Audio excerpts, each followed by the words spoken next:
So it's about a week later now, and we've arrived for the first time since we did that emergency call last week. We're going to check out the tank. We're going to add some damsels back to the tank to get it going. And aside from there being no fish movement in the tank, because there are no fish, it looks at the moment like everything's working as it's supposed to. Let's go ahead and check. There's our wet dry trickle filter. Water's passing through it. Let's see. There's our new aquarium heater. And we have, looks like 78 degrees inside the tank. So I think the new heater has stepped in and taken over where the old one wore out and left off. And so today what we're going to do is add some damsels to the tank.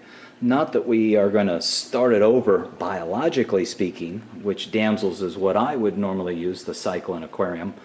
But I think I want to start off with a little more cautious approach and just do the damsels.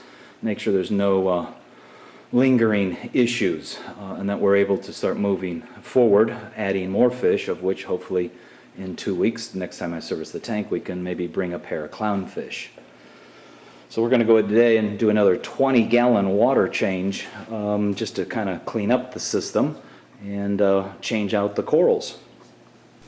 One of the things that we want to do before we get too far along is to test the aquarium for ammonias and nitrites. There are still a couple of fish that we did not remove last time we were here, so they may still be in the system, adding to the waste load or continuing on the biological filter or possibly even feeding the biological filter. But I do believe it's important to test it again for ammonias and nitrites just to get an idea as to where we are.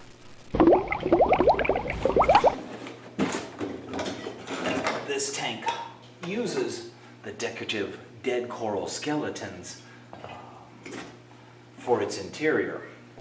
These customers who have the decorative corals actually have two sets of decorative corals, one in the tank getting dirty and the one I'm going to change out now.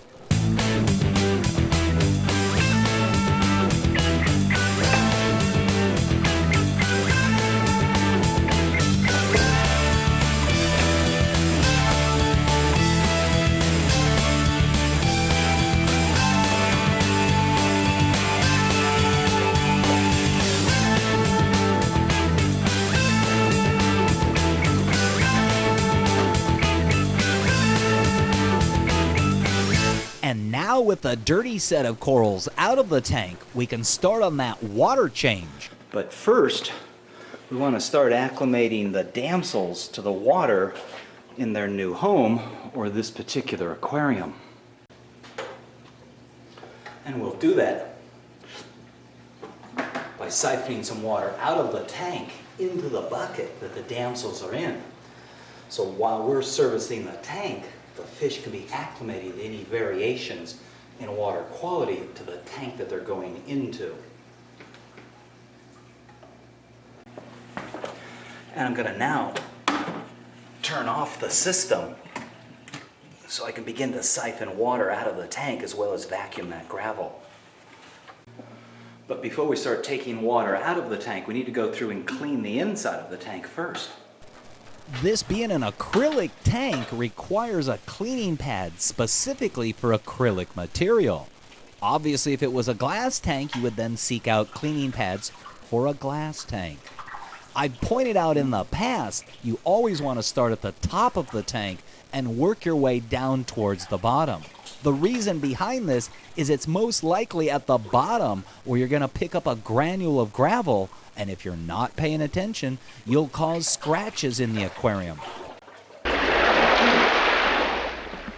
We'll go ahead and vacuum the gravel now using our siphon hose and the vacuum attachment.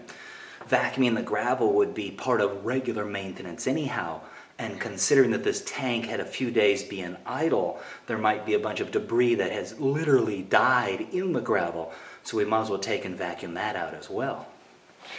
To vacuum the gravel, I have to create a siphon in a hose exiting the tank But on the inlet side of that hose, I'm going to use a flared fitting, or in this case, a vacuum fitting, which will allow me to suck up the gravel, and while controlling the flow, I can balance between how much gravel gets drawn up versus the lighter debris that actually gets sucked out and then siphoned down to the bucket outside the tank. The advantages of siphoning or vacuuming the gravel is twofold. As I mentioned, you actually get a chance to extract debris from down amongst the individual granules of gravel.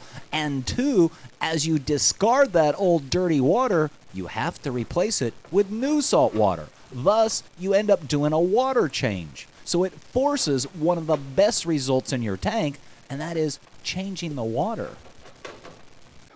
Now I've gone through and vacuumed the gravel, at least the gravel that's out ahead of the rock there.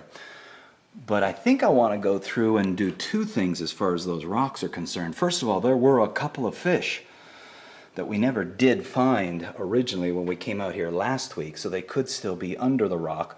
Not that I'm expecting them to be alive, but I am expecting a body, and if I can get that out of the system, it just decreases what the system has to deal with, biologically speaking.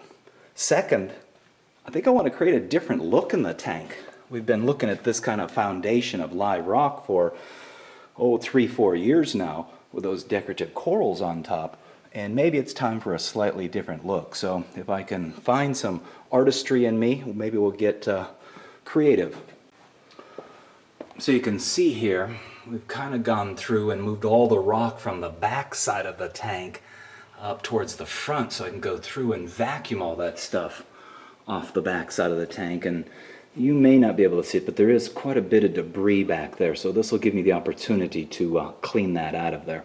I only found one of the expected 2 fish, so the other one, which was actually a large huma, must have deteriorated pretty quickly.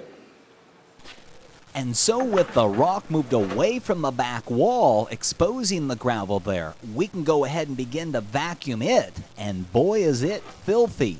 Anytime that rocks or decorations sit in the tank for a long time, it becomes a place for debris to hide, and it can easily and quickly collect back there. And of course, ultimately, it's going to affect water quality or water chemistry. So as a result of an aquarium heater in the aquarium that leaked electricity, thus causing the breaker panel to shut down the tank, we've lost a number of fish, but we're in the process of getting all the remaining debris out of the tank, as well as vacuuming and redecorating the tank. So make it a point to come on back for part 3 as we finish the job.